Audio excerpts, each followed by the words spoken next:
Hola, ¿qué tal? Mi nombre es Iván Carrillo y esto es el Noticiero Científico y Cultural Iberoamericano, NSC. Nuevamente les invito a explorar cómo el conocimiento y la cultura transforman nuestras vidas. Este espacio es gracias a la Asociación de Televisiones Educativas y Culturales Iberoamericanas, ATEI. Esto es lo más relevante de la ciencia y la cultura. Los accidentes químicos como incendios, explosiones y fugas de sustancias peligrosas pueden causar enfermedades y lesiones graves. De ahí la importancia de generar una cultura preventiva que implica mejorar la seguridad en el manejo y almacenamiento de productos químicos, capacitar al personal, mantener equipos en buen estado y cumplir con regulaciones y normativas. Un desastre químico es la liberación involuntaria de una o más sustancias peligrosas que pueden dañar la salud humana, el medio ambiente o los bienes materiales. Puede tratarse de una fuga o emisión de gases nocivos, un vertido de desechos tóxicos, un incendio o explosión, como consecuencia de un mal control de las actividades industriales. Los riesgos de trabajar con sustancias tóxicas son altas y pueden ocurrir tras una falla o accidente en su manejo, almacenamiento o manipulación, desatando catástrofes ambientales. Para prevenirlos es necesario contar con un correcto diseño de las plantas industriales, medidas de seguridad, planes de emergencia y hacer valer la legislación correspondiente. A pesar de que desearíamos que este tipo de sucesos no ocurrieran, el reciente derrame químico que dejó el descarrilamiento de un tren ha activado nuevamente las alertas sobre las consecuencias de este tipo de desastres y lo importante que es tratar las diferentes sustancias tóxicas con el debido cuidado. El tráfico ilegal de fauna silvestre es un delito grave con implicaciones adicionales como el lavado de dinero y la financiación del terrorismo. En África se capacitan a profesionales forenses para poder investigar de manera más efectiva este tipo de delitos, combatir el comercio ilegal de especies y proteger a la biodiversidad. Un centro pionero de Sudáfrica se ha sumado a los esfuerzos por acabar con los delitos contra la fauna salvaje. Su misión es enseñar conocimientos forenses y técnicas de investigación para ayudar a guardas y funcionarios a resolver casos de caza furtiva y llevar a los criminales ante la justicia. Andros Vos, director general de la academia, explica que dado que este tipo de delitos rara vez cuentan con testigos, las técnicas de investigación forense pueden ser cruciales para exigir responsabilidades a los autores. Otro problema es que los primeros en responder a los delitos contra la fauna salvaje, es decir, los guardas forestales, los policías y los veterinarios, no están formados para proteger la escena de un crimen para su posterior análisis forense. Solo el 5% de los casos de caza furtiva en África que llegan a los tribunales acaban con la condena de los autores. Los rinocerontes y los elefantes son algunos de los animales más amenazados por la caza furtiva ilegal, así como el pangolín. La academia colabora con universidades extranjeras para formar a estudiantes internacionales en el centro, situado en una reserva natural cerca de Ciudad del Cabo. The students come for a leadership training, and the leadership training is necessary because these guys are the leaders from the future. Aunque la sensibilización y la promoción de este tipo de programas de formación son esenciales, Vos cree que la protección de la valiosa fauna salvaje de África necesita el apoyo de la policía y del sistema judicial. We're talking about the fundamentals of our society. Pero ante todo, Vos reconoce que lo que necesita la academia es inversión para poder formar a aquellos que lo necesiten, pero no puedan permitirse el coste de la matrícula. El mezcal, una bebida destilada elaborada a partir del agave, se ha convertido en un símbolo emblemático de México y ha ganado reconocimiento a nivel internacional. Esta espirituosa es el resultado de la fusión de las culturas indígena y española que se unieron para crear una tradición única. De los trabajos que hacemos en la región sur del Estado de México es conocer procesos de elaboración de distintos productos y su profundidad histórica. En este caso, el proceso del mezcal.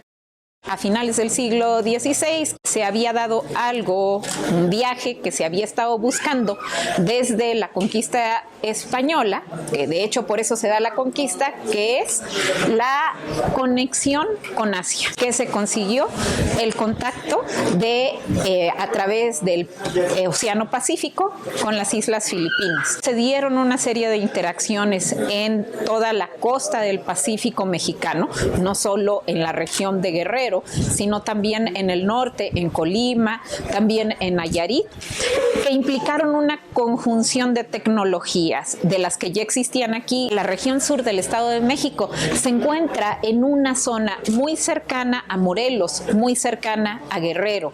El principal objetivo es, investigar la profundidad histórica de esta tecnología para saber desde cuándo se empezó a destilar mezcales desde el Estado de México. De este trabajo se van a tener fundamentalmente publicaciones, pero también hay algunos tesistas que están insertos en estos proyectos. Los estudiantes vienen a estos lugares a aprender cómo se realizan los estudios etnoarqueológicos. Somos UAMX. La inteligencia artificial está revolucionando el campo de la salud. Entre los beneficios más destacados se encuentran la mejora de la eficiencia y precisión en la atención médica, la mejora en el diagnóstico y tratamiento de enfermedades como el cáncer y la diabetes y en la robótica sanitaria. Ahora también es una herramienta para la recuperación de habilidades para las personas parapléjicas. Jorge Rivas es director de accesibilidad del Ministerio de Transporte de Argentina. Hace 15 años quedó cuadripléjico y sin voz tras un golpe en el rostro durante un asalto. Con un dedo maneja el ratón para dictar cada letra a su computadora, que después reproduce sus frases con tono metálico. Coma. Yo para mi comunicación diaria utilizo este teclado. Dentro de 4 meses, gracias a un proyecto de inteligencia artificial financiado por el Ministerio de Ciencia argentino, Rivas podrá probar un software que reproduzca el tono de voz que tenía hasta 2007. Pienso que va a ser fuerte, pero a la vez reencontrarme con mi identidad vocal, lo siento como un nuevo obstáculo superado para una inclusión más plena. El desarrollo beneficiará a personas con esclerosis lateral amiotrófica, tumores laríngeos y otras patologías del aparato fonador. Mi única obsesión era, y es, que el software fuera de acceso universal. Es decir, que el mismo fuera libre y gratuito. El proyecto se llama Mi Identidad Vocal y es desarrollado por la Universidad Tecnológica Nacional y la Facultad de Ingeniería del Ejército. Su coordinador técnico entrena el programa con la voz de otra persona, o speaker, como él la llama. Esta es la forma actual de comunicarse de Jorge Rivas. La mitad de nuestro pueblo no llega a cubrir sus necesidades básicas. Esta es la voz de un speaker. Busca carteras que cuesten entre 3.000 y 5.000 pesos. Esta es la versión sintetizada del discurso de Jorge Rivas. La mitad de nuestro pueblo no llega a cubrir sus necesidades básicas. Ahora trabajarán con Rivas para mejorar su experiencia de usuario y sintetizarán sus discursos previos al traumatismo. Ideológicamente, de donde provengan, defienden el mismo interés que defendemos todos. El coordinador explica cómo un país de ingresos medios puede desarrollar inteligencia artificial. Para este proyecto no se requiere de mucho capital, un capital bastante accesible, simplemente una computadora, muchas ganas de programar, metodología de trabajo muy fuerte, pero no se necesita mucho más que eso. Recursos computacionales que son accesibles por medio de servicios en la nube. En la Cámara de la Industria Argentina del Software cuentan que se han subido a la ola de la inteligencia artificial. Uno tiene mucho desarrollo de chatbots en el área financiera que son asistentes a los clientes, facilidades para recopilar o generar cierto tipo de información. Se están haciendo desarrollos en inteligencia artificial en algunas industrias a partir de generar modelos que predicen necesidades de mantenimiento. Mientras el Estado impulsa este programa que devuelve el tono de voz a quienes lo perdieron. Cada vez es más fuerte el movimiento de granjas urbanas sostenibles en Europa. Estos espacios reducen la huella de carbono al evitar largos transportes de alimentos y contribuyen a mejorar la calidad del aire, agua y suelo y aumentar la biodiversidad. Vamos a conocer el siguiente proyecto. La granja urbana de la azotea del FoodMed aprovecha la energía producida por los paneles solares del mercado y el calor emitido por el edificio, así como el agua de lluvia. El objetivo de este proyecto piloto es conquistar otros tejados planos para producir frutas, verduras y pescado en distintos lugares de Europa. El agua es oro azul.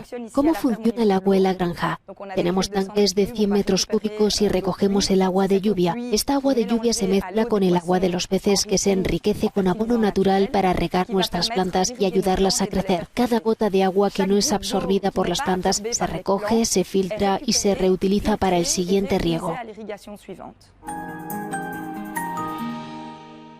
Se trata de un proyecto piloto, así que el objetivo era demostrar que podía ser factible crear una granja en una azotea. Nuestro propósito es crear otras granjas y replicar el modelo en Bélgica y en otros países europeos. Nuestro objetivo actual es construir otras granjas, principalmente en Francia. Por ello estamos en negociaciones con actores franceses para reproducir el mismo tipo de granja que tenemos aquí, en su país, pero a una escala mucho mayor. Sí, 4.000 metros cuadrados pueden parecer enormes, pero en términos de producción aquí, en invernaderos, contamos con unos 2.000 metros cuadrados. En términos de producción de pescado, contamos con 20 toneladas y realmente podemos avanzar hacia modelos que produzcan 100, 150 o incluso 300 toneladas.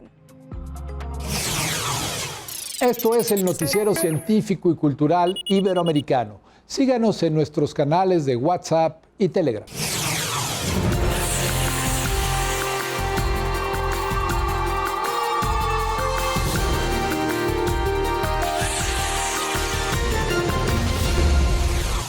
En la película Buscando a Nemo, el personaje de Marlin, un pez payaso, es retratado como un padre amoroso y sobreprotector.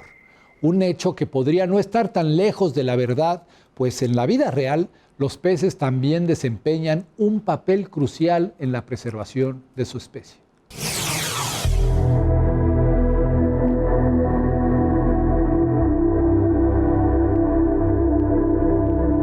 El reino marino es tan fascinante como complejo.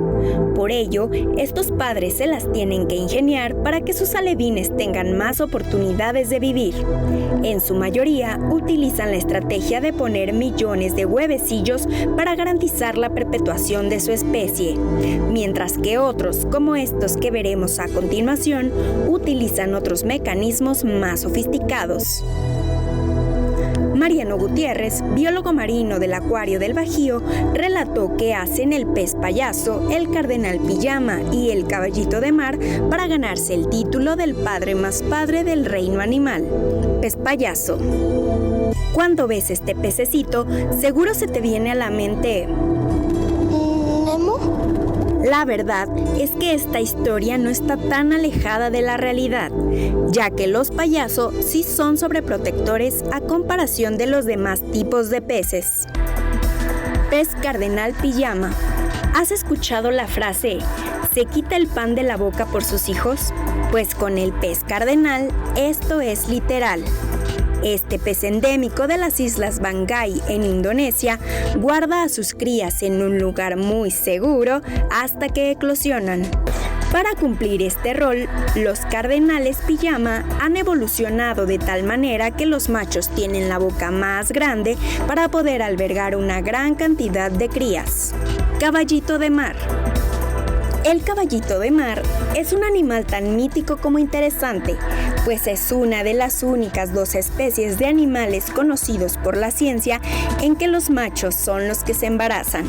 Pero la magia ocurre desde antes, y es que el cortejo de los también conocidos como hipocampos es una especie de danza en la que el macho y la hembra entrelazan sus cuerpos y se deslizan al ritmo de las corrientes marinas. Durante el momento de la fecundación, ambos juntan sus vientres a través de un órgano llamado ovopositor. La hembra deposita en el marsupio del macho sus óvulos no fecundados. Al entrar en el vientre del macho, este los fecunda. De las casi 2 millones de especies de animales que la ciencia ha descubierto, estos pequeñines son enormemente sorprendentes. ¿Qué otros secretos guardará el reino animal?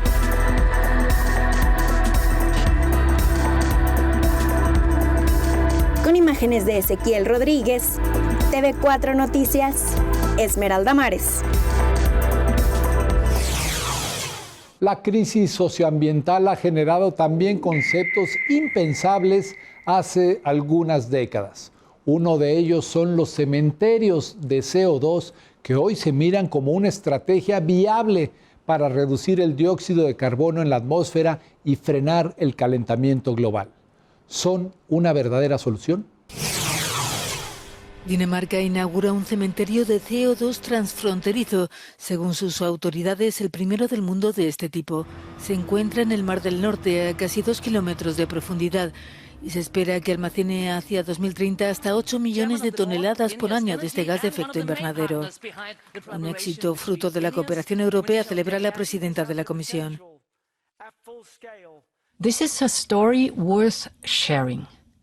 It's a European success story of cross-border cooperation, CO2 that is captured in Belgium and soon Germany, is loaded onto ships in the port of Antwerp-Bruges, and stored thanks to Danish pioneering spirit.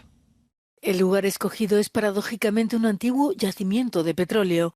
El panel de cambio climático de la ONU considera la captura de dióxido de carbono como una de las soluciones contra el calentamiento global, aunque los críticos alegan que se trata de una tecnología no probada, que socavará además la determinación de acabar con el empleo de combustibles fósiles. Con el objetivo de promover la igualdad de género, la inclusión social y la cultura en la región mesoamericana, surgió la Orquesta Mesoamericana de Mujeres, un proyecto musical que busca reunir a 150 músicas y cantantes de Belice, Costa Rica, El Salvador, Guatemala, Honduras, México, Nicaragua y Panamá. Así suena la música que promueve la equidad de género y la identidad cultural. El proyecto de lo que será la Orquesta Mesoamericana de Mujeres, OMM, fue lanzado en Tegucigalpa en un concierto en el que participaron 100 artistas hondureñas. La OMM estará integrada por 150 músicas y cantantes de Belice, Costa Rica, El Salvador, Guatemala, Honduras, México, Nicaragua, Panamá y República Dominicana, este último como país invitado. La OMM surgió a raíz de una iniciativa del artista mexicano Julio Solórzano Fopa, creador en 2015 en Guatemala de la Orquesta Juvenil Femenina, en honor a su madre Alaide Fopa, desaparecida en el año 1980 en los años de la guerra interna en ese país centroamericano. La OMM se estrenará en Honduras con un concierto el 8 de octubre en el Teatro Manuel Bonilla.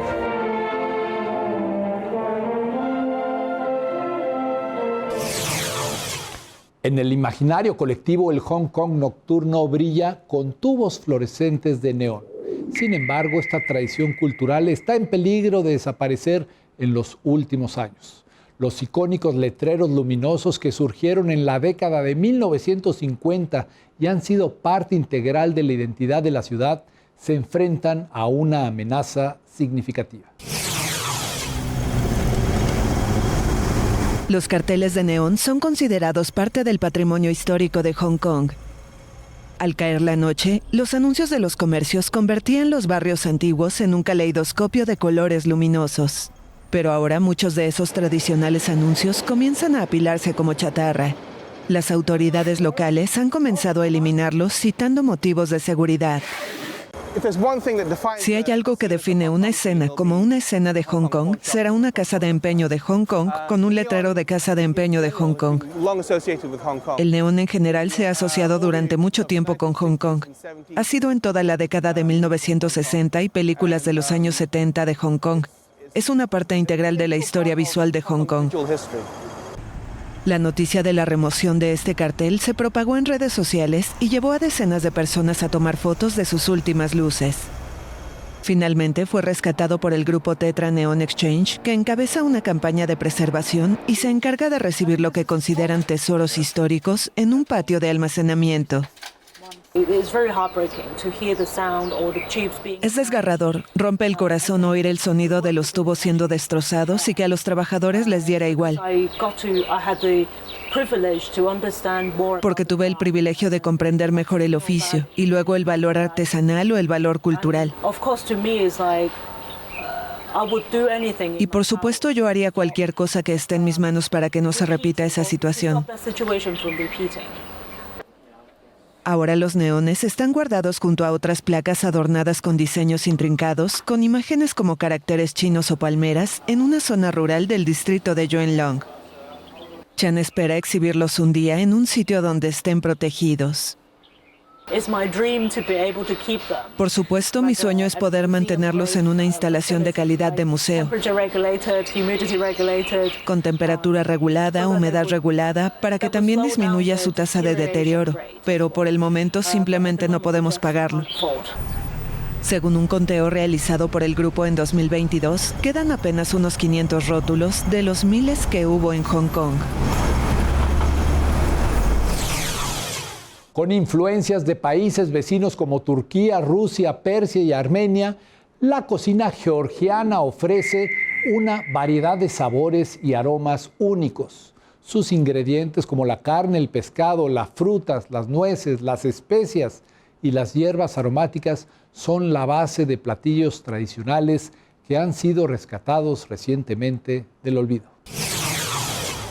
De negocio familiar a uno de los orgullos de la gastronomía georgiana, las empanadas de tzgeta son una especialidad culinaria rescatada en los años 60. Pero su historia se remonta a principios del siglo XX, cuando un emprendedor local comenzó a venderlas a los viajeros que se detenían en la estación de ferrocarril de esta ciudad, antigua capital de Georgia, cuna de la civilización y la cristiandad de este país y lugar de peregrinación. Muy pronto las empanadas cobraron popularidad, pero los tiempos que siguieron a la revolución bolchevique, la ocupación de Georgia por la Rusia soviética y la muerte del fundador las relegaron al olvido. Fue en 1967 cuando un restaurante local decidió rescatar la receta con la ayuda de una mujer de más de 90 años que había trabajado en el negocio hace décadas. Ahora se han convertido en una especialidad muy popular, declarada incluso Monumento Cultural de Georgia.